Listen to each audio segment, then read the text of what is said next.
กองบัญชาการทหารแขวงเสียงขวางได้จัดพิธีปิดสุดอมโหมกวดสอบเลขาห้องเลขาหักฐานพักครั้งที่2โดยการเป็นประธานของสหายพลตรีแสงมณีวรคำมณีกรรมการคณะประจำภาคกระทรวงป้องกันประเทศห้องหัวหน้ากรมใหญ่การเมืองกองทัพมีสหายพันเอกบุญยงพรหมลาห้องหัวหน้ากรมจัดตั้งพรรคกรมใหญ่การเมืองกองทัพมีสหายพลจัตวาวันทองพงศวรรณคณะประจำพรรคแขวงเลขาคณะพรรคหัวหน้าการเมืองกองบัญชาการทหารแขวงเสียงขวางพร้อมด้วยคณะพรรคคณะบัญชาบรรดาสหายเลขาห้องเลขาหักฐานผักหน่วยผักทั่วกำลังทหารท้องถิ่นแขวงเสียงขวางเข้าห่วม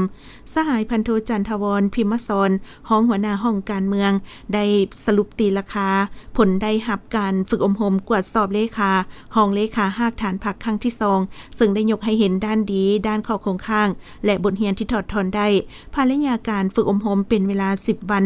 นักกวดสอบได้พยายามบุกบืนมีความตัดสินใจ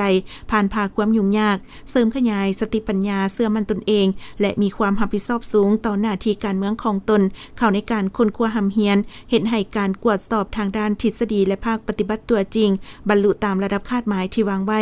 การกวดสอบครั้งนี้ประกอบด้วย2เอกสารคือภาคทฤษฎีรวมมี20คำถาม20ขนานตอบภาคปฏิบัติตัวจริงมี20คำถามและ20ขนานตอบผ่านการกวดสอบตัวจริงมีนักกวดสอบเข้าร่วมทั้งหมด122สหายหญิง2สหายสามารถติราคาได้ประเภทเก่ง18สหายประเภทแข็ง102สหายและประเภทกลาง2สหายจากนั้นสหายพันเอกบุญยงพรหมลาได้มอบใบยั่งยืนให้นักกวดสอบจำนวน122สหายและสหายพลจัตวาวันทองพงศวรรณก็ได้มอบของขวัญให้นักกวดสอบที่ญาติได้คะแนนประเภทเก่งจำนวน18สหาย